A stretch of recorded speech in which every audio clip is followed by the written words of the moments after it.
My closest friend betrayed me at 18 by sleeping with my boyfriend, just to show she could. 17 years later, she resurfaced, calling my 16-year-old son wise beyond his years and texting him, "When you're 18, things will change." When I warned her to stop or face consequences, she smirked and accused me of being jealous because he confided in her. I stared at her, already plotting to dismantle her world. Lily and I had been inseparable from age 8 to 18. She was always the reckless one, chasing older guys and dragging us into trouble while I kept her from spiraling out of control. She had a habit of pursuing the unattainable, our friends' older siblings, even flirting with our married science teacher. Nothing came of it, but she thrived on the thrill of being desired. So when she slept with my boyfriend of 2 years to prove a point, I wasn't shocked. I cut her off completely. That was 17 years ago. 3 months ago, she reached out on Instagram, claiming therapy had changed her and she wanted to make amends. She was now a high-flying PR consultant, childless, and called it her deepest regret. Against my instincts, I met her for coffee. She seemed different, remorseful, and kept asking about my son, Noah. Noah, 16, is a coding prodigy but shy around girls. When she said quiet boys often have the most depth, a warning bell rang in my head, but I brushed it off. She started visiting, bringing Noah pricey gaming tech and promising tech industry contacts. Noah, who rarely opens up to adults outside family, was inexplicably drawn to her. They'd game online late at night, and I'd find them laughing on the sofa, sitting too close. She'd compliment his maturity and gift him cologne, saying it would catch girls' attention. Then she accidentally sent him a flirty photo meant for a dating app. She apologized in our group chat, but privately asked Noah if she looked good for 35. When I confronted her about boundaries, she dismissed me, saying I was overreacting and jealous that Noah had a confident female mentor. After a heated argument, she backed off for a week, then returned, tearful, promising to respect limits. For a month, things seemed fine, but Noah grew secretive with his phone and started wearing the cologne she gave him. Checking our phone bill, I found hundreds of texts to an unfamiliar number. When I confronted him, Noah admitted it was Lily using a burner phone. She told him I was overbearing and didn't understand their unique bond. Her texts made me nauseous. She used classic grooming tactics, calling him different from other boys and hinting at feelings she shouldn't have, promising everything would change when he turned 18. At Noah's soccer game last week, Lily appeared uninvited, snapping photos from the bleachers. After the game, she whispered something to him that made him flush. His friend Lucas pulled me aside, showing me texts where Noah planned to meet someone special at a hotel for his 17th birthday. Lucas begged me not to reveal he'd told me, saying Lily's behavior was creepy. Noah broke down, admitting Lily said she was falling for him and wanted a private birthday celebration, but would wait until he was 18 to make it official.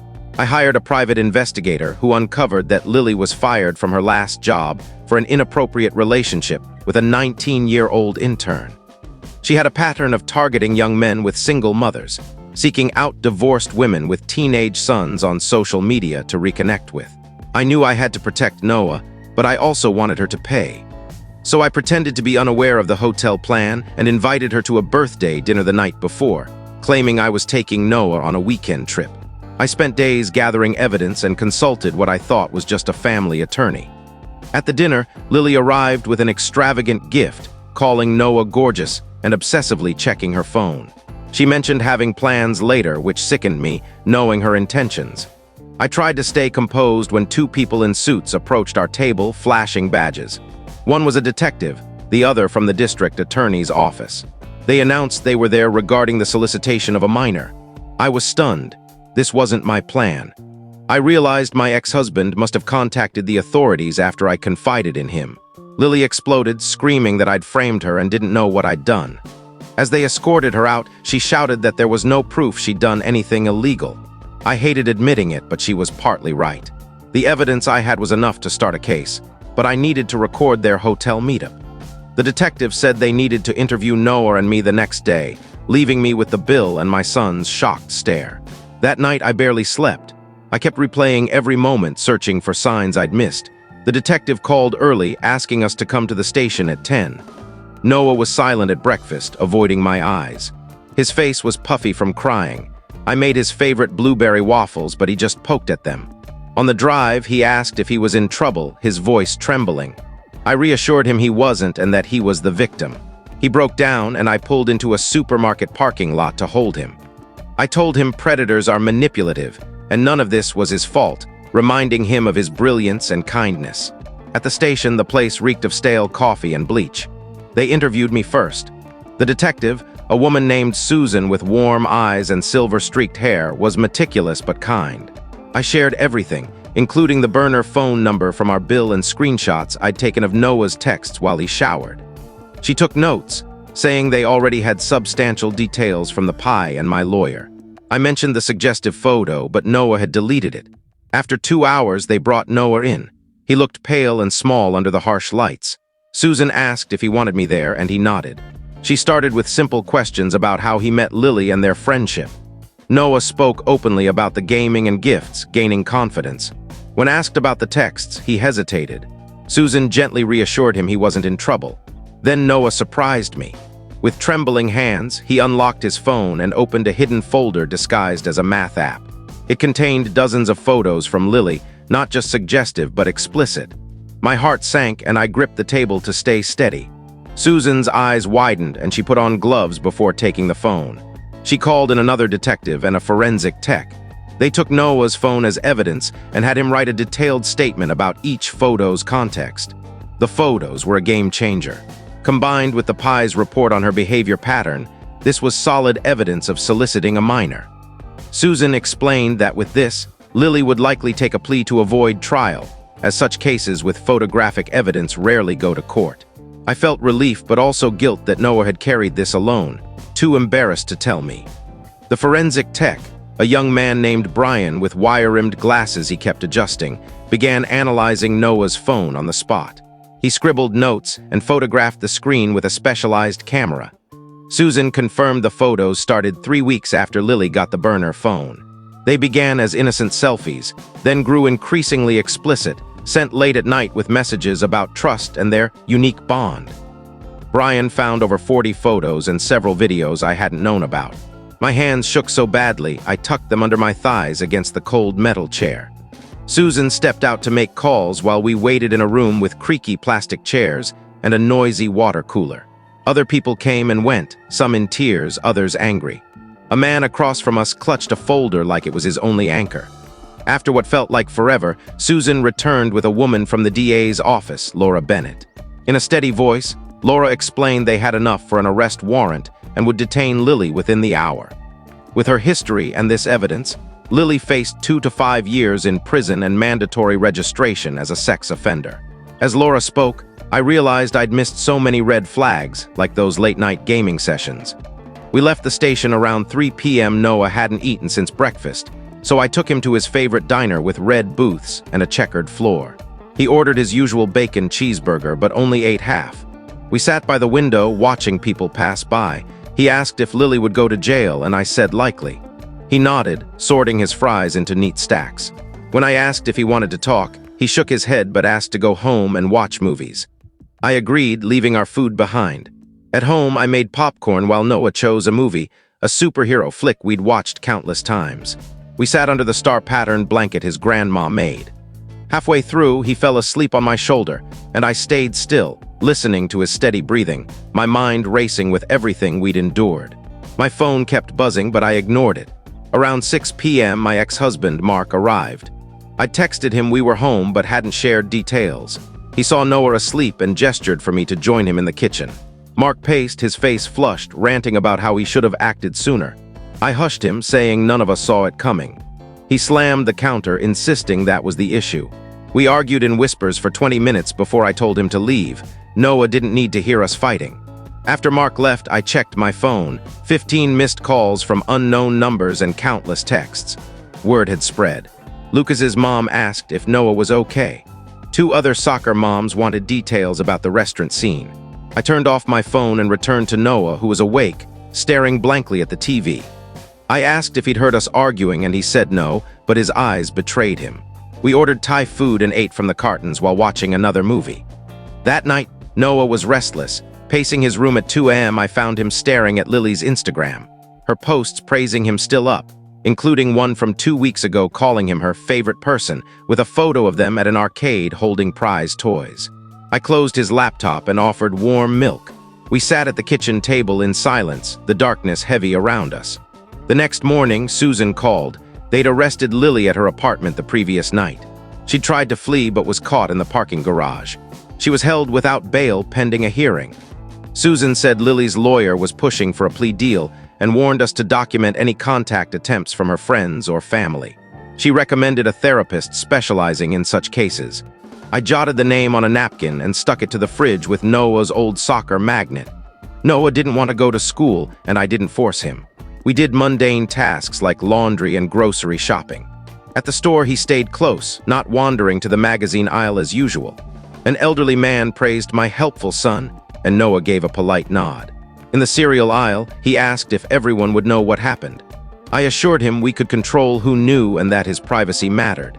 He grabbed a box of Frosted Flakes and stayed quiet. That afternoon, Lily's mom called, sobbing incoherently. She insisted it was a misunderstanding and begged me to drop the charges, saying Lily was getting help.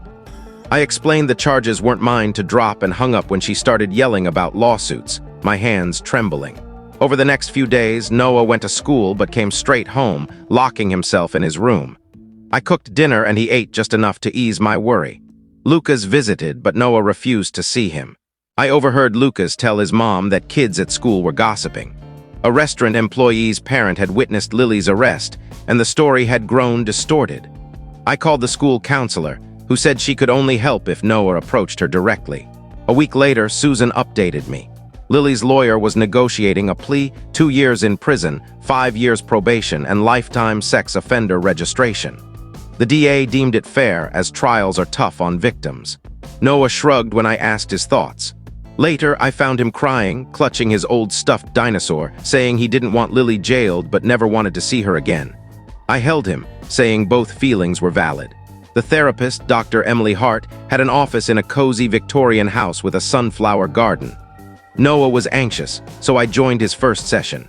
Dr. Hart, younger than expected with a soothing voice, explained his trauma and gave him a journal for his emotions. Noah seemed lighter afterward, even asking for ice cream on the way home. 2 weeks of therapy, school meetings, and legal calls blurred by. Noah was talking more and reconnecting with Lucas. Then Lily's sister, Sarah, showed up at our door, tearfully holding a letter. She said Lily was sorry and never meant harm. I took the letter without reading it and told her to leave. She pleaded, but I shut the door. I gave the letter to Susan, who said it could be witness tampering, and added it to the file. That night, Noah looked at old arcade photos with Lily asking if missing the fun times was strange. I said it wasn't, that predators create happy memories to confuse victims. The plea hearing was a month away. Susan said we didn't need to attend, but a victim impact statement could be submitted. Noah considered writing one with Dr. Hart's guidance, who said speaking out could be empowering or he could skip it. Both were valid. Noah rejoined the coding club, focusing on a state competition project. His grades had dipped, but his teachers were supportive. His math teacher, Mrs. Carter, offered extra credit to help him recover. These small gestures made me emotional after school drop-offs. Then Lily started messaging Noah's classmates from fake Instagram accounts, asking about him. A girl, Sophie, sent screenshots to the counselor, who informed me. I forwarded them to Susan, who secured a restraining order covering social media. The judge warned Lily's lawyer that further contact could void her plea deal. 3 weeks before the hearing, Noah decided to write a statement, refining it with Dr. Hart. He kept it private, carrying the folder everywhere. The coding club reached the state finals, their project flawless thanks to Noah's code. The competition coincided with the hearing, but Noah insisted on doing both. A week before the hearing, I met Lily's mom at a quiet cafe. She looked worn, her hair grayer than in photos. She wept as I explained Lily's actions, insisting she hadn't raised her daughter this way. I cried in my car afterward for both our pain. At the state finals, Noah's team took second place. Watching him celebrate with teammates filled me with pride and sorrow. This was his true self, brilliant, kind, unstoppable. Lily had tried to take that, but she couldn't. 2 days before the hearing, Noah shared his statement. He left it on the kitchen table with a note saying I could read it. Over coffee, I read his words about feeling valued, then foolish, confused, ashamed, and angry. He wrote about Lily making him feel mature yet small, and his desire to protect other kids. I cried, amazed at his clarity. The night before the hearing, we couldn't eat. We nibbled on takeout tacos and watched sitcoms. Noah asked about the hearing, and I explained it would be quick. Lily would plead guilty, and the judge would sentence her. He nodded, picking at his food, and confirmed he wanted to read his statement. At the courthouse, Noah wore a slightly small suit from a family wedding. I wore a navy dress, unable to eat breakfast. Mark and his new wife, Karen, met us there. Karen squeezed my hand, praising Noah's courage. He gave a faint smile. Susan guided us to a waiting room, explaining the process. Noah clutched his folder, resolute. The courthouse was bustling. We watched minor cases, shoplifting, vandalism, before Lily's was called. In the courtroom, we sat behind the prosecutor, Noah between Mark and me. Lily, in an orange jumpsuit, looked diminished. She pleaded guilty softly, forced to repeat it louder. My stomach twisted as she admitted her actions. The prosecutor detailed the evidence, photos, texts, grooming patterns. Each fact hit like a blow. The judge confirmed Lily understood her plea. Her lawyer spoke of her remorse and therapy, downplaying her clean record. Lily stared at her hands. Then Noah was called. He stood, hands shaking, and read from his paper. His voice was steady, describing trust, betrayal, and lost innocence. He faltered only once, saying he'd never trust the same again. The courtroom was silent when he finished. The judge praised his bravery as Noah returned, head high. I held his hand tightly. Lily was sobbing, her lawyer whispering to her. She stood to apologize, admitting she was ill and seeking help, saying she never meant to hurt Noah. She looked at him when she said she was sorry for taking his innocence. The judge reviewed the plea, accepting 2 years in prison, 5 years probation, lifetime registration, and a no-contact order. Lily was led out in cuffs, glancing back with what might have been regret. Then it was over. In the hallway, Noah cried tears of relief. Mark and I held him while Karen rubbed his back. Susan said his statement would be part of the permanent record, potentially helping others. Outside, the sun felt too bright for the weight of the day. Noah asked for burgers and milkshakes, suddenly hungry. At the diner, he ate his whole meal and stole my fries. Mark and Karen joined us, and we talked about normal things, coding, summer, movies. It felt like our first normal moment in months. That night, Noah slept soundly. I checked on him at midnight, finding him peaceful. At therapy the next day, Dr. Hart helped him process the hearing. I got coffee, finally able to breathe. The weeks that followed were about rebuilding. Noah returned to school full-time, hung out with friends, and planned for next year's coding competition. Therapy continued, and while some days were heavy, the good ones grew more frequent. We were healing one step at a time.